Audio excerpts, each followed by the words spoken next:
Salut, vous aimez le marketing de réseau, le marketing d'affiliation ou les affaires en ligne? Je suis Lambert Kwasi et j'ai quelques précieux conseils à partager avec vous. Avant tout, n'oubliez pas de liker et de vous abonner à ma chaîne YouTube pour ne pas manquer les prochaines productions dans lesquelles nous enseignons, vous qui êtes des entrepreneurs en ligne ou dans le marketing d'affiliation ou de réseau. Ces conseils à vous donner, ce sont des choses que j'ai apprises pour avoir échoué ça et là et pour avoir été victime ça et là. Je partage ça avec vous pour que si vous appliquez ça avec sagesse, vous réussissez dans ce que vous allez entreprendre. Avant de vous engager dans une entreprise de marketing de réseau ou de marketing d'affiliation ou tout business en ligne, ne vous fiez pas au fait que les gens gagnent de l'argent. Mais regardez seulement ce qui fait que de façon logique, on peut gagner de l'argent. Est-ce qu'il y a un produit? Est-ce qu'il y a un service? Qu'est-ce qui fait que la compagnie gagne de l'argent? Avant d'en donner. Parce que la compagnie, elle est là pour se faire de l'argent. Donc, elle ne va pas distribuer son argent comme ça à des gens inutilement. Donc, c'est très important de voir ce qui donne l'argent. N'entrez pas parce qu'un leader gagne de l'argent. Entrez parce qu'il y a une activité réelle qui crée des richesses, ou un produit ou un service qui est commercialisé et qui donne de l'argent. Ceci dit, faites votre adhésion et vous commencez. D'ailleurs, l'argent que vous mettez dans ce business, n'investissez, ne dépensez que ce que vous êtes prêt à risquer, ce que vous êtes prêt à perdre. Parce que vous verrez que dans ces quelques points que je vais lister, que vous ne contrôlez pas tout. Hein. Vous êtes dans une relation interdépendance et ce n'est pas vous qui avez créé la compagnie. Vous devez être très prudent. Vous devez être très futé. La première chose, une fois que vous avez misé votre argent, c'est de chercher ce qui est prioritaire, c'est de chercher à récupérer votre capital en vous basant sur leur plan business. Quels sont les éléments dans leur plan business qui te permettent de tout de suite récupérer ton capital là? Ça, c'est la base. Prioritaire. Priorité sur priorité, récupérer ta mise, ton capital. Cela veut dire que dans les premiers mois, on ne va pas dormir, on va travailler. D'autres, malheureusement, font l'inverse. Vous rentrez timidement, vous commencez timidement, et c'est vous qui finissez aussi timidement, ou bien vers la fin de là, vous êtes chaud. Après 2 ans, vous êtes chaud. Non. C'est dans le premier mois qu'il faut être chaud pour vite récupérer son capital. Soit vous croyez, vous engagez à fond, soit vous ne croyez pas, vous ne le faites pas. C'est comme ça qu'un retrader travaille dans le business. C'était le premier point. Récupérer ton capital dans les premières heures, dans les premiers mois, rapidement, maximum 2 mois. Récupère ton capital. 2 mois, c'est trop. En 1 mois, récupère ton capital. Par ton travail. Et pourquoi on te paye, tu récupères ton capital. Et tu dois le remettre en lieu sûr. Dès lors que tu as récupéré ton capital, tu risques quoi? Tu ne risques plus rien. C'est là que ton business commence. Parce que là, tu n'as plus rien dans le business. Deuxième conseil, les gains que tu vas commencer à avoir, n'utilise pas pour t'acheter les premières voitures, pour faroter, pour démontrer aux gens que c'est un bon business. Souvent, nous vivons comme si nous vivons pour montrer aux gens que ce que nous faisons est bon ou bien. Non, ne vis pas pour montrer, pour démontrer des choses aux gens. Soit ils ne croient en votre business, c'est leur problème. Soit ils ne croient pas, c'est leur problème. Ces sommes d'argent que vous dépensez pour montrer aux gens que c'est du bon, prendre les billets de banque, faire des vidéos, c'est inutile. Quand je vois que vous êtes vraiment à côté, hein, vous qui faites ça. L'argent que tu montres aux gens, mais ça peut ne pas être l'argent de ton business. Hein? Donc, les premiers gains, deuxième conseil, tu dois les utiliser pour créer des activités que toi, tu contrôles à 100%. Parce que les banquiers ne te prêteront jamais de l'argent. Et ils disent que toi, nous, qui faisons le marketing de réseau d'affiliation, n'ont pas des revenus solides garantis.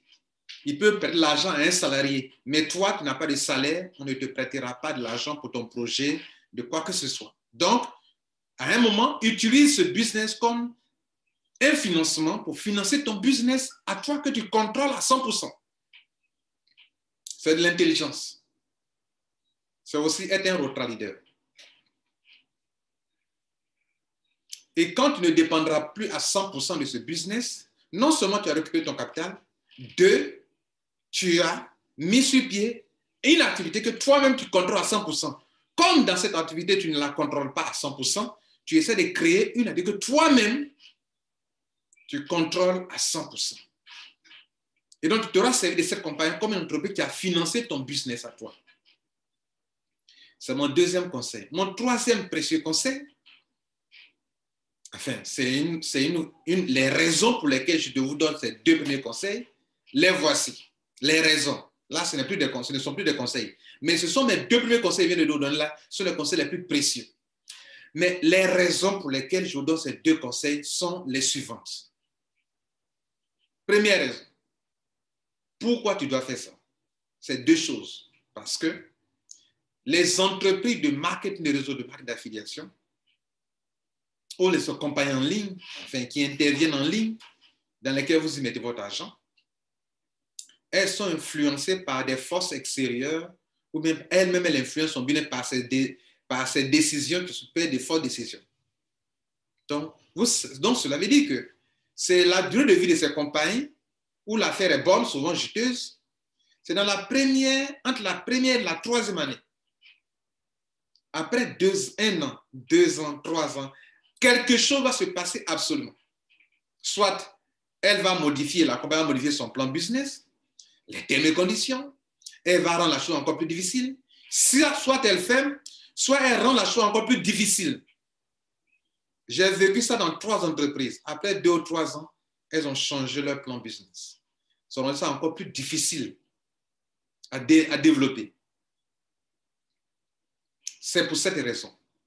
La raison est que dans 1 an, 3 ans, beaucoup de choses peuvent changer en ta défaveur. La troisième raison, c'est que la concurrence, la deuxième raison, je dirais, c'est que la concurrence peut damer le pion à ton business, à ton entreprise. Soit elle est là, elle n'innove pas, mais même dans son innovation, elle peut ne plus être rentable. Le cas de beaucoup de compagnies, elles innovent, mais elles innovent où ce n'est plus en la faveur des membres, mais en leur propre faveur. Donc, la compagnie peut se faire damer le pion par la concurrence. Et donc, qu'est-ce qui va arriver? Elle va perdre la clientèle, elle va perdre son marché. Là, c'est la concurrence. Ce n'est pas que la compagnie elle a déconné, mais la concurrence propose quelque chose de mieux que elle. La compagnie, les concurrents payent mieux, elles payent mieux et rapidement. Leur business est relax, facile à développer, simple, pas compliqué, et pas trop de tralala, pas trop de complications. Donc, la concurrence, dans les 2-3 ans, dans les 2 à 3e année, la concurrence se sera préparée pour lui arracher ce marché qu'elle détient. Et c'est comme ça en business. Il n'y a rien que tu fasses sans que dans les 2 ans à venir, que les concurrents ne te concurrencent. C'est ça le capitalisme. Tu as créé un concept. Des gens vont créer quelque chose de plus rentable que pour toi, de plus intéressant que pour toi. À toi de savoir te mettre à niveau pour être encore plus, avoir un business encore plus juteux, pour que les affiliés, les networkers restent avec toi. Sinon, ils ne sont pas là pour tes beaux yeux. Hein. Ils vont partir. Toi, tu dois être conscient de cela. De ce que il y a des forces extérieures qui vont influencer la compagnie que tu aimes tant. Tu l'aimes, mais tu ne peux rien contre. C'est la concurrence. Et c'est le business. Ne pas avoir les yeux ouverts sur ça, c'est être ignorant. Il y a une troisième raison. Les membres. J'ai été dans des compagnies où, au tout début, dans mon innocence, dans mon ignorance aussi, je croyais que les membres sont acquis à ma cause. Non, hein? Ceux que tu as parrainés, qui ont été parrainés par d'autres personnes qui sont dans ton équipe, qui font de toi un grand leader, tu peux être un grand leader, un château dont les fondements sont très fragiles. Hein? Un éléphant au pied d'argile. Tu peux t'écrouler facilement. Pourquoi? Parce que ceux qui font de toi un leader, souvent, pendant que tu ouvres tes yeux, ils sont déjà partis, hein, ou chez le concurrent. Ils ne sont plus avec toi. Mais tu crois que comme tu as le titre de leader de tel grade, hein, de quoi? Tu crois que tu es toujours là? Non, tu l'es sur papier. Hein. Dans la réalité, tu ne l'es plus. Hein, tu ne l'es plus. Ils sont partis ailleurs. Ça m'est arrivé. Ils sont partis. Pourquoi? Parce que si tu gagnes de l'argent, écoute-moi bien sur ce point-là. Si tu es un grand leader, tu gagnes beaucoup d'argent, les gens, à tort ou à raison, se disent que c'est parce que tu es premier que tu gagnes beaucoup d'argent. Parmi eux, il y a des jaloux. Parmi eux, il y a des gens qui sont pas des jaloux, mais qui sont des paresseux.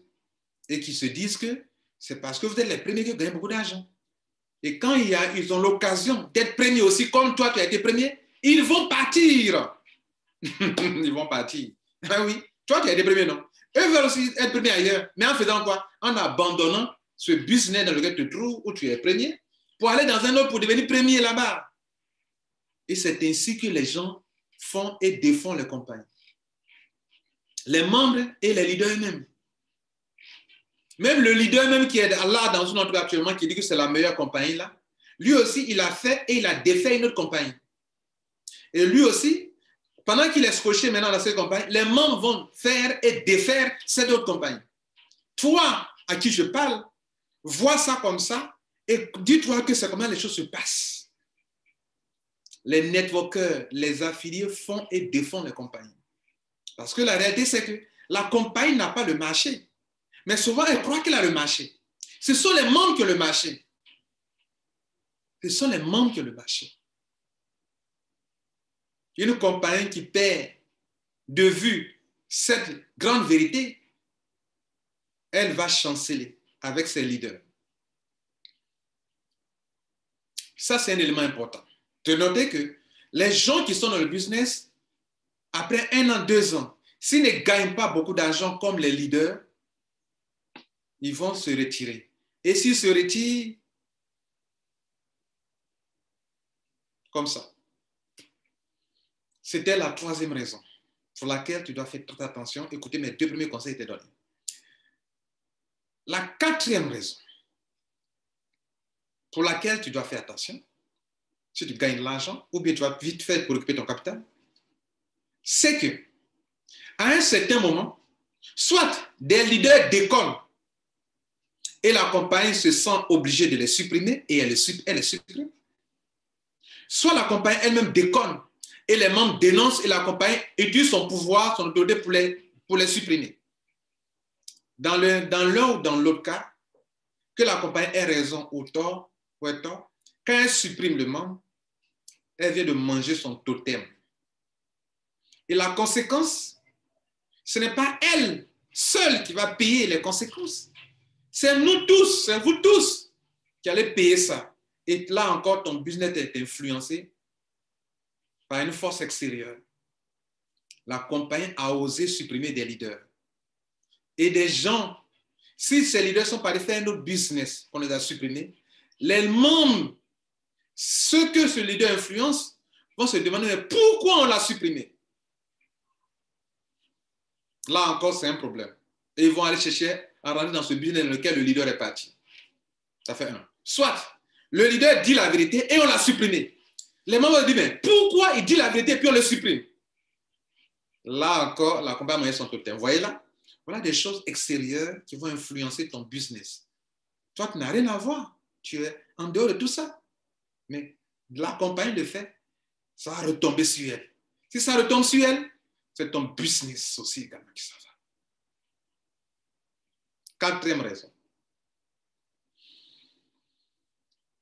Un autre élément important,